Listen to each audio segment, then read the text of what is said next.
All right, sports fans, how's everybody out there doing? William Martin coming at you one more time here on YouTube with another edition of the 300 Pounds of Sports Knowledge Podcast. It is that time of the week, folks, my key games in the world of college football. And there's plenty of good games to talk about for tomorrow. I want to start off in the Big Ten. Tomorrow at noon on the East Coast, you're going to have the third-ranked Michigan Wolverines traveling to College Park to take on the Maryland Terrapins. And of course, for Michigan, they come into this contest favored by 19 and a half points, and they're looking to keep the distractions aside. Of course, now we know that Jim Harbaugh will not be on the sidelines for Michigan, at least for the remainder of the regular season. But nonetheless, the Wolverines showed last week that even without Harbaugh, they were able to go on the road and take care of their business as they beat a good Penn State team. Now they got to try to deal with a Maryland team that definitely wants to knock Michigan from the ranks of the undefeated, but also send their seniors out with a bang on senior day tomorrow. You look at the Wolverines, and I mean, last week it was this classic smash mouth Big Ten football. A hat on a hat, going out there and just running the football right down Penn State's throat.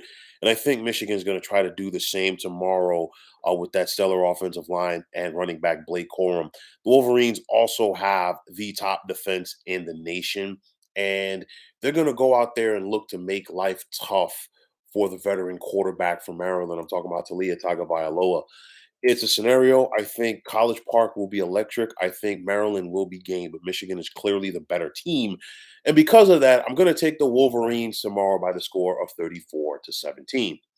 Now, in the ACC, you're going to have the 10th ranked Louisville Cardinals traveling to take on the Miami Hurricanes. And for Louisville, a win tomorrow would clinch their first trip to the ACC championship game in school history. What a tremendous turnaround it's been for Jeff Brom in year number one back at his alma mater.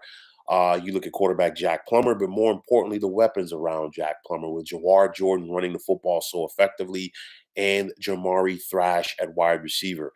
This Cardinals team can also play defense as well with linebacker TJ Quinn as well as Ashton Gelati, who has 10 sacks this season.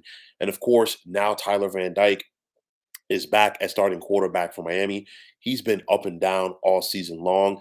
I think that trend will continue tomorrow, and I think that the Cardinals will take advantage of that. I'm going to take Louisville on the road by the score of 34-24. Now, in the American, you're going to have SMU traveling to take on Memphis. And these are two teams that are in the running to get to the conference championship game. Excuse me, a lot of talent on both of these clubs. I look at SMU with quarterback Preston Stone, as well as running back Jalen Knighton and defensive end Elijah Roberts. But Memphis, they've been going about their business all season long with the likes of Seth Hennigan at quarterback, Blake Watson at running back, and then Rock Taylor. Keep an eye out for him at wide receiver in this game. And the same can be said for Chandler Martin at linebacker. Back and forth affair, typical what you would expect from two of the better teams in the American, but I'm going to give Memphis a slight edge at home tomorrow by the score of 34-30. Now you got App State traveling to clash with James Madison in the Sun Belt.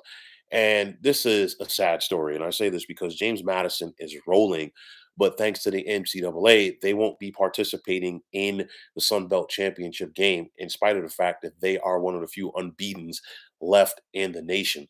For App State, of course, no more Jalen Green rushing the passer. He was one of the best edge rushers in college football this year, already had 15 sacks, but they still got Crommer, coming off the edge.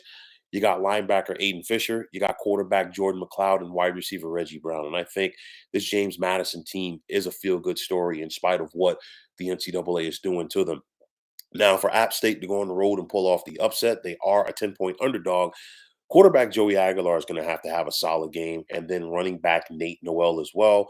And then linebacker Andrew Parker Jr. and company. Can they find a way to disrupt the flow of this James Madison offense? We got to wait and see. But nonetheless, James Madison is the better team. And because of that, I'm going to take them at home tomorrow by the score of 30-24. Now, in the Pac 12, you're going to have the 22nd ranked Utes out of Utah traveling to Tucson to take on the 17th ranked Arizona Wildcats.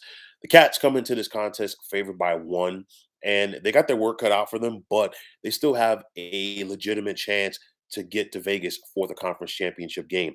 Arizona has won their last 4 games, and you look at the Wildcats over the last month or so, they're playing some of the best football in the nation. Quarterback Noah Fafita has been solid in that pocket for Arizona. You look at running back Jonah Coleman as well as wide receiver Tetaroa McMillan.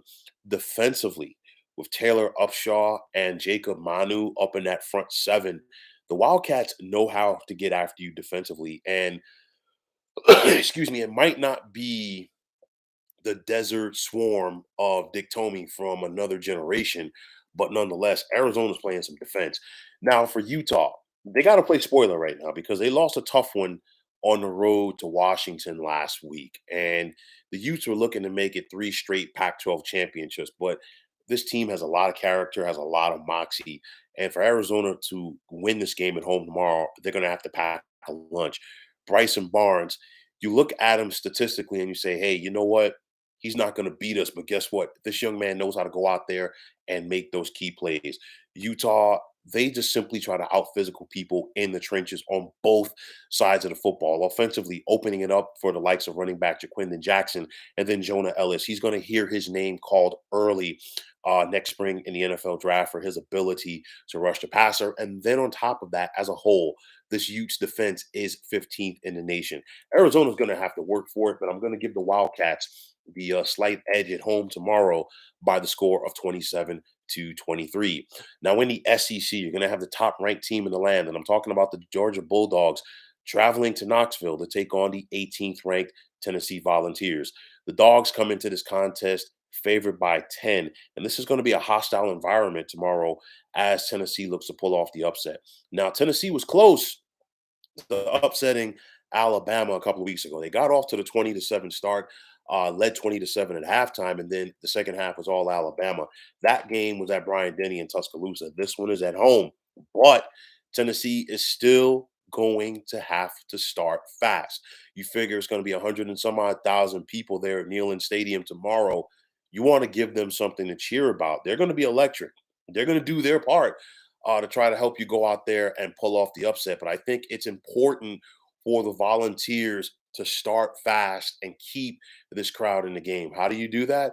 Possibly forcing a turnover, which is easier said than done against this Georgia offense. But then this Tennessee offense, led by quarterback Joe Milton, they got to go out there and every time they get an opportunity to score, they got to try to score sevens, not settle for punts, not settle for field goals. Easier said than done against this tough Georgia defense.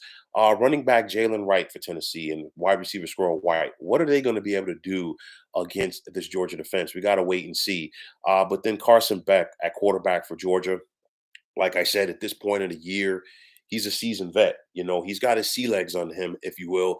Very comfortable in that pocket for head coach Kirby Smart. You got Brock Bowers back at tight end, and then of course the playmaking ability, excuse me, of running back Dejon Edwards. And then what can you say about this Georgia defense? They're ninth in the nation. They're very stingy, and I really feel that the time to have gotten Georgia was earlier in the season. The Bulldogs are ready to try to go back and three-peat. I don't think Tennessee slows them down tomorrow.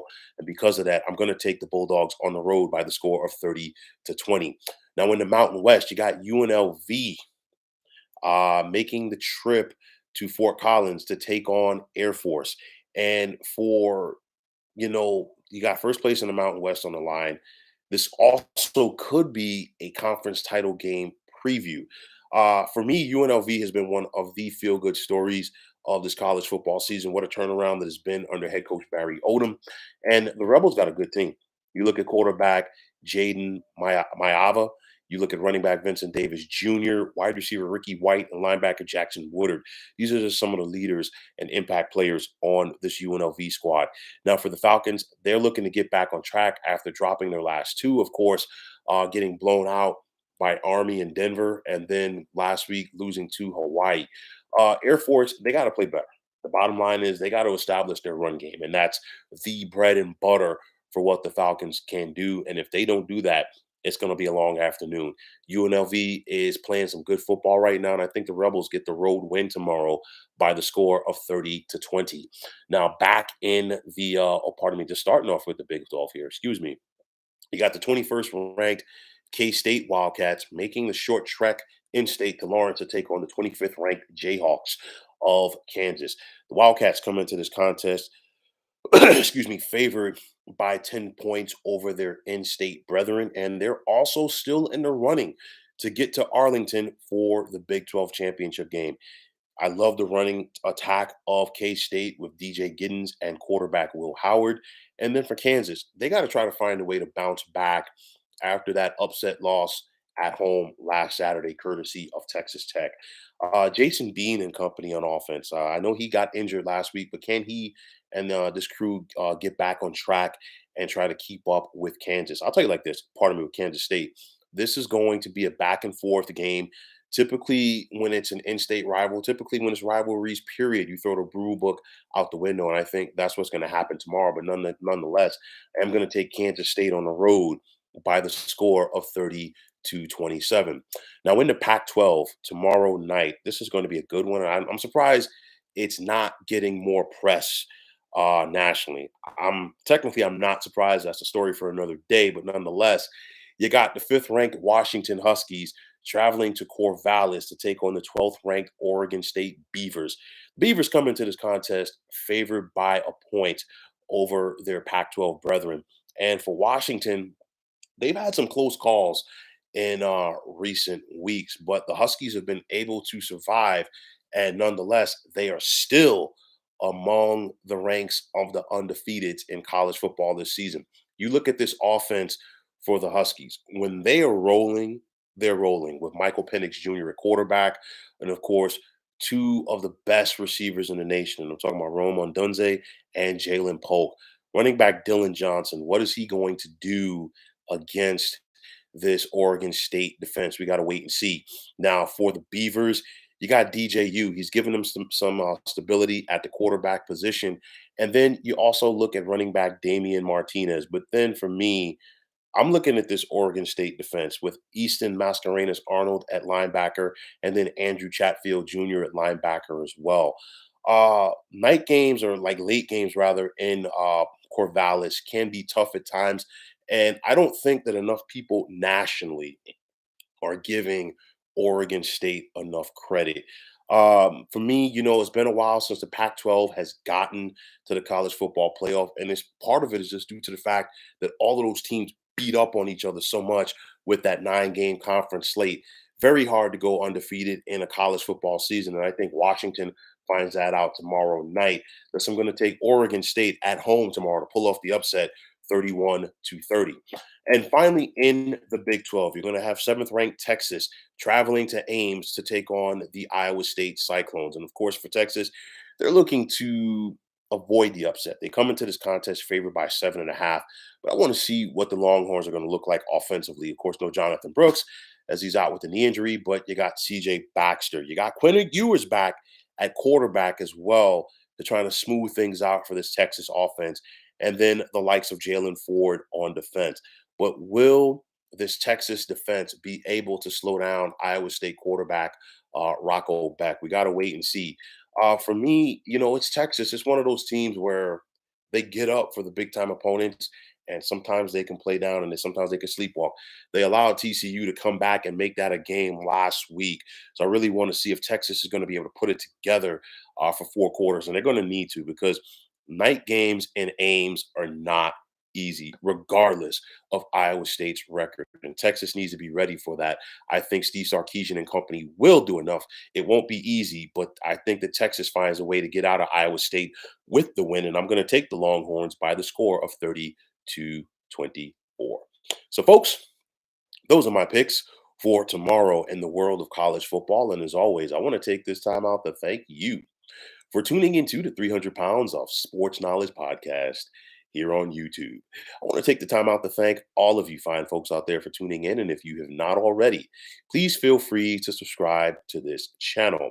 Now, if you're on the X, formerly known as Twitter, please feel free to follow me at 300 Pounds of Sports. And like I always say, If you follow me, it'll be my pleasure to follow you right back. There's also the sports discussion group on Facebook at the Sports Depot 365. Now you can check it out. Drop a line and be a part of one of the better sports debating sites going on social media. So, once again, fine folks, my name is William Martin, and I am signing off. And I'm saying take care and have yourselves a wonderful day.